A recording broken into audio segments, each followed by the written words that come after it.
यह episode DBT Wellcome Trust India alliance के समर्थन से तैयार किया गया है।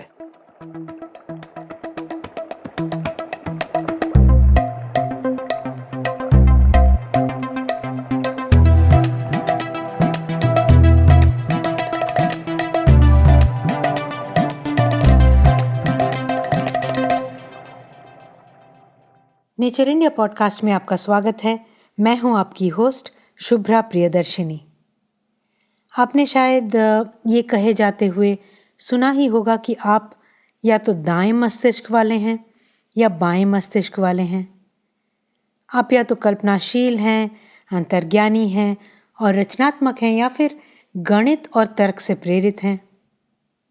अब कोई भी न्यूरोसाइंटिस्ट आपको यही बताएगा कि ऐसी बातें मिथक मात्र हैं, इनमें ज़्यादा दम नहीं है। जिस तरह अधिकतम क्षमता के लिए हमारे मस्तिष्क के दोनों गोलार्ध यानी हेमिस्फीयर्स परस्पर संवाद करते हैं, बातचीत करते हैं, उसी तरह विज्ञान और कला का संयोग दोनों को ही बेहतर बनाता है। इस एपिसोड में हम विज्ञान कला सहयोग यानी साइंस आर्ट कोलैबोरेशंस पर एक नज़र डालते हैं, जिसके ज़रिए कलाकार और वैज्ञानिक अपनी सोच के साथ साथ कलात्मक और वैज्ञानिक अन्वेषण की प्रक्रिया को भी नए नज़रिए से देखने के लिए प्रेरित होते हैं। इस तरह का सहयोग असीम संभावनाओं से भरा होता है। आज के एपिसोड में प्रस्तुत 3 उदाहरण आपको ये बताएंगे कि विज्ञान और कला के साथ आने से कैसे संभावनाओं के नए द्वार खुल जाते हैं। There are two semicircular electrodes in the vacuum chamber of the cyclotron, which, so to speak, move up and down in potential. Here we have two plates that move up and down in potential, and we'll start it off. ये Ernest Lawrence का एक पुराना clip है, जिन्होंने 1936 में Berkeley California में पहले cyclotron या पार्टिकल एक्सेलरेटर का निर्माण किया था।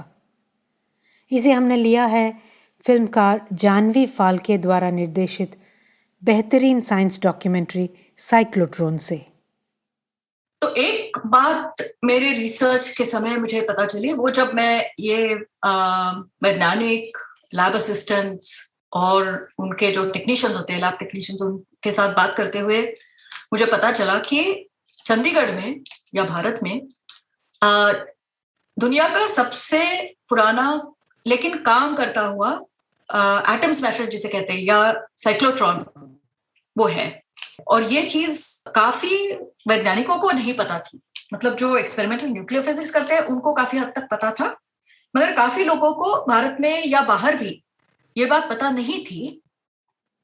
जानवी की डॉक्यूमेंट्री दुनिया के सबसे पुराने कार्यरत यानी वर्किंग पार्टिकल एक्सेलरेटर के पंजाब विश्वविद्यालय चंडीगढ़ के भौतिकी विभाग तक पहुंचने की कहानी है, जहां ये लगभग 50 वर्षों से चल रहा है। ये फिल्म भारतीय विश्वविद्यालयों में प्रायोगिक रिसर्च और उच्च शिक्षा की स्थिति का भी बयान करती है।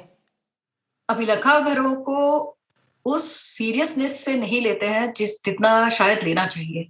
एक ब्रॉड पॉलिसी होनी चाहिए, कलेक्शंस पॉलिसी, जो हमारे यहाँ अभी नहीं है।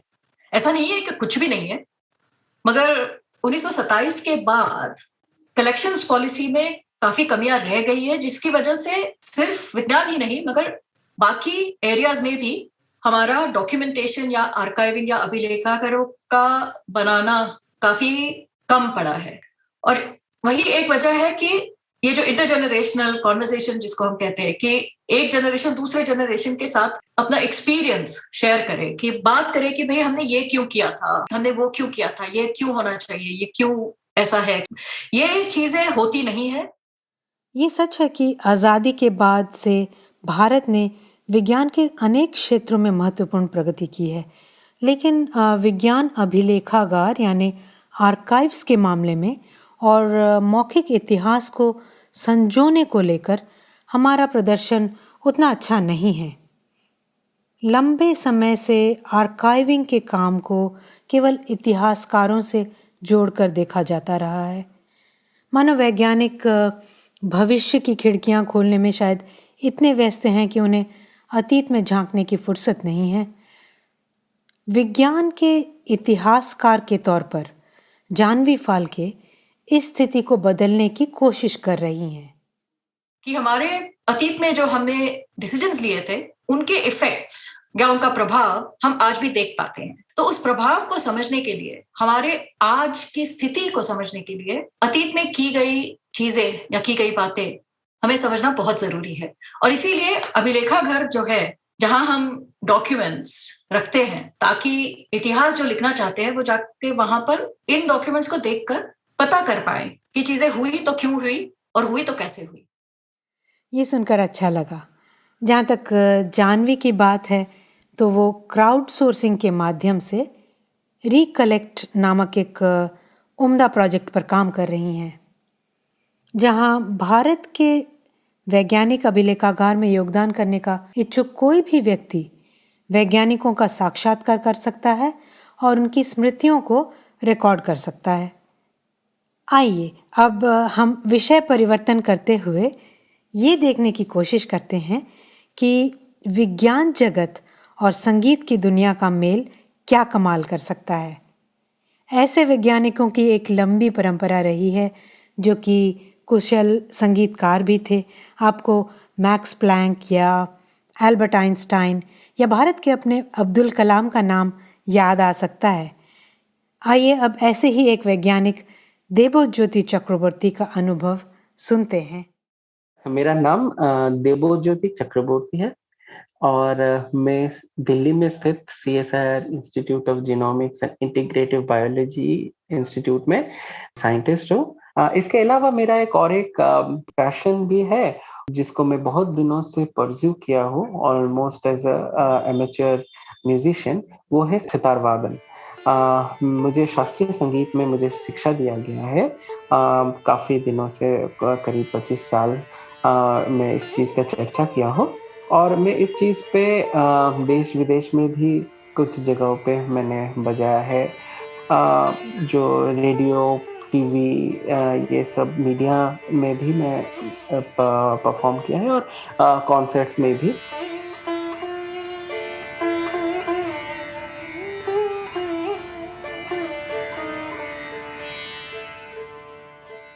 यहाँ वो राग भैरवी बजा रहे हैं जिसे प्रातःकालीन रागों के राजा के रूप में जाना जाता है। एक मंचीय सितार वादक के रूप में देबोज्योति ने अपने पूरे करियर में यही पाया है कि संगीत और विज्ञान भले ही एक दूसरे से अलग हैं, किसी न किसी स्तर पर उनमें समानता भी है और किसी एक कौशल पर मेहनत करना वास्तव में दूसरे में प्रवीणता को बढ़ाता है।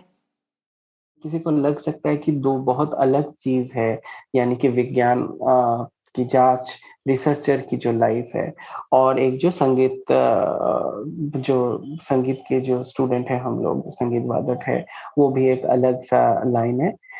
मेरे लिए दोनों काफी अलग होने के बावजूद ये बहुत एक दूसरे का परिपूरक है। बहुत सारे ऐसे जो रिसर्चर्स थे बाहर भी और हमारे देश में भी, वो अच्छे संगीतज्ञ भी थे और संगीत की एक दिशा को पकड़ के गए थे, पर वो सारा जीवन उसका चर्चा भी किए थे। संगीत एक ऐसा लैंग्वेज है, एक ऐसा भाषा है जो दुनिया के हर एक आदमी को बांध के रखते हैं। साइंस सेम टाइप का भाषा नहीं है, क्योंकि साइंस का भाषा जनरली कुछ ही लोगों में उसका चर्चा होता है, जो मानिए बायोलॉजिस्ट बायोलॉजी की बात करते हैं, फिजिसिस्ट फिजिक्स की बात करते हैं, ऐसे ऐसे। पर मैंने देखा है कि संगीत की भाषा इतना यूनिवर्सल है, तो आप उस भाषा से आप बहुत सारे जगह पे कम्युनिकेट कर सकते हो और अपने जो थॉट प्रोसेसेस है, वो एक साइंटिफिक थॉट प्रोसेस, वो आप एक नॉन साइंटिफिक पर्सन को भी समझा सकते हैं।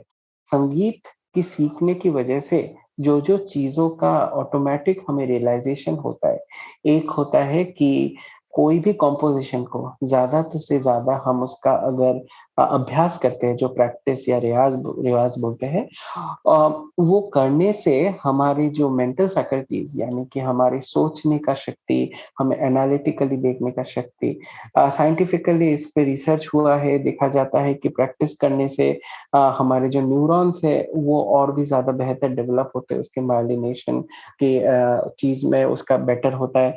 तो ये एक्चुअली आपको जो आपका एनालिटिकल जो थिंकिंग है, जो साइंटिस्ट के लिए सबसे इम्पोर्टेंट है, उसमें प्रभावित करता है और उसको बेटर करता है।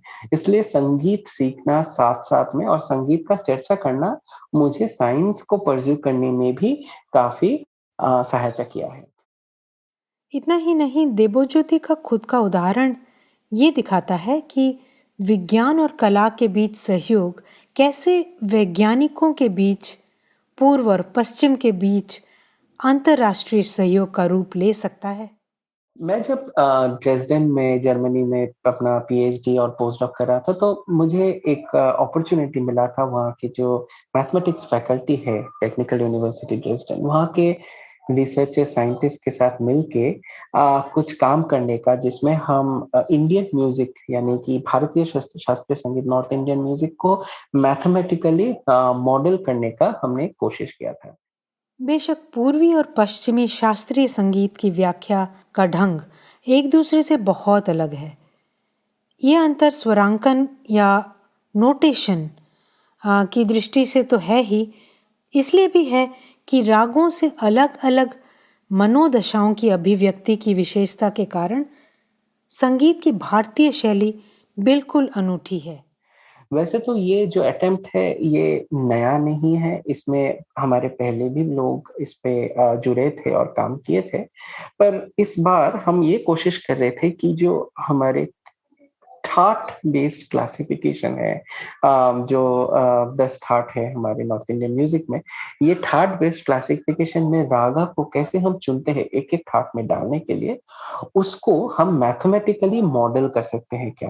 ताकि अगर कोई नया एक स्केल या एक सीक्वेंस ऑफ नोट्स कभी आ जाए, जो इसके पहले किसी ने बजाया ना हो या ना सुना हो, तो उसको हम उस ग्रुपिंग के अंदर कैसे डाल सकते हैं।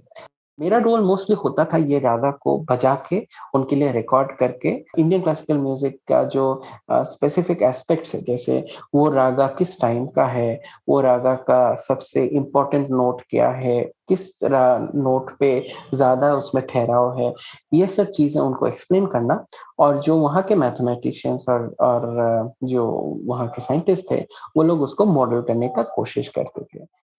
दिलचस्प बात है ना। विज्ञान और संगीत की दुनिया से निकलकर अब हम चलते हैं मॉन्टपेलियर, फ्रांस, और एक अन्य भारतीय वैज्ञानिक से जानते हैं कि विज्ञान और थिएटर के बीच किस तरह का संबंध है। मेरा नाम है प्रबोहन चक्रवर्ती। मैं अभी मॉन्पेलियर, फ्रांस में पोस्ट डॉक्टरल रिसर्च में नियोजित हूँ। बंगाल का एक बहुत ही मशहूर एक थिएटर कलाकार, नाट्य कलाकार रोमा प्रसाद पुनिक, जो मेरा गुरु है, उनके पास मैंने 10 साल तक थिएटर की पढ़ाई की है।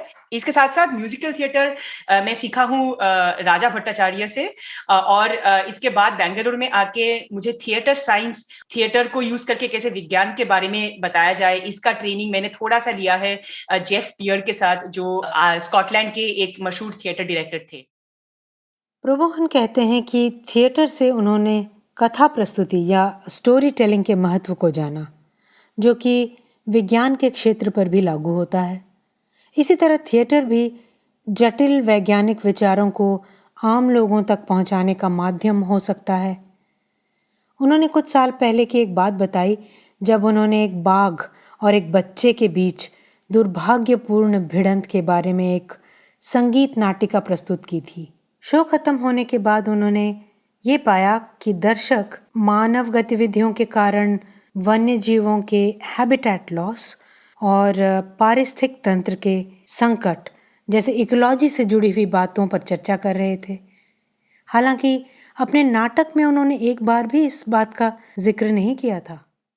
किसी ने आके मुझे पूछा कि अच्छा, मैन एनिमल कॉन्फ्लिक्ट यानी कि मनुष्य और पशुओं का बीच में जो लड़ाई है, ये एक इकोलॉजिकल टर्मिनोलॉजी है।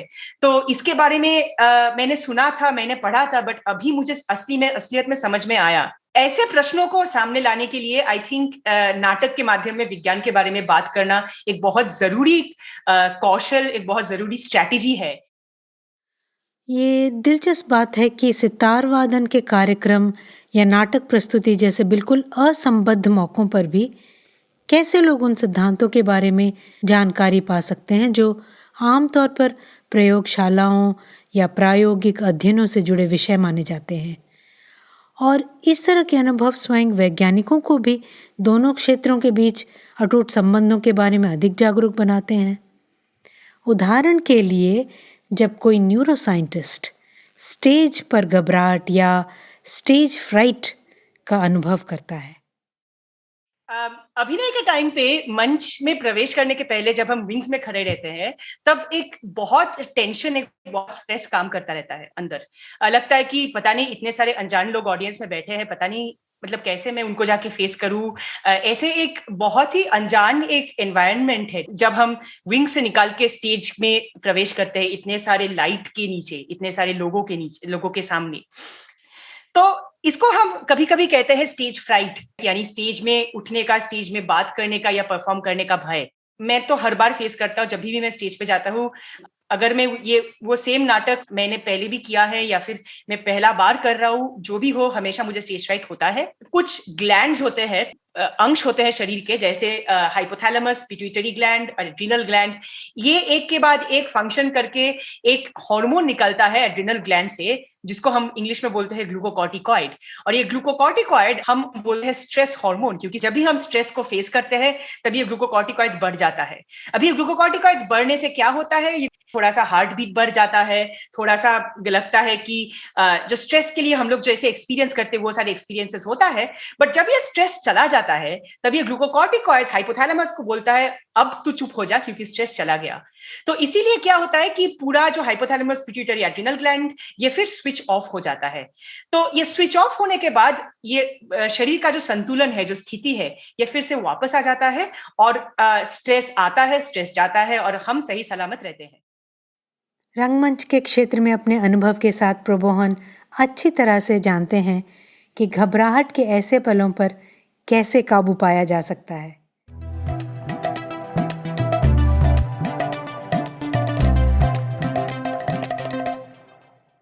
जैसा कि प्रबोहन और देवज्योति ने बताया, कलात्मक माध्यमों को अपनाने वाले वैज्ञानिक अपने वैज्ञानिक कार्यों में नए विचारों का संचार कर सकते हैं। हमने जाह्नवी से सीखा कि कैसे मानविकी विज्ञान का पूरक बन सकती है। क्या कलात्मक माध्यम विज्ञान को समृद्ध करते हैं? बेशक। और क्या विज्ञान कला को समृद्ध करता है? जी हाँ, बिल्कुल। हमारा प्रदर्शन उसी समय सर्वश्रेष्ठ होता है जब हम अपने बाएं मस्तिष्क और दाएं मस्तिष्क दोनों का साथ साथ उपयोग करते हैं। अगर आपको ये एपिसोड पसंद आया हो तो हमारे नेचर इंडिया पॉडकास्ट के आर्काइव्स में आपके लिए ऐसे कई अन्य कार्यक्रम हिंदी और अंग्रेजी में मौजूद हैं। आप खुद सुने और अपने मित्रों और सहकर्मियों को भी सुनाएं। भारतीय विज्ञान जगत पर जानकारियों से भरे एक और एपिसोड के साथ हम जल्दी ही उपस्थित होंगे। मैं हूँ शुभ्रा प्रियदर्शिनी और ये है नेचर इंडिया पॉडकास्ट। इस एपिसोड के निर्माण में समर्थन के लिए DBT Wellcome Trust India alliance को धन्यवाद।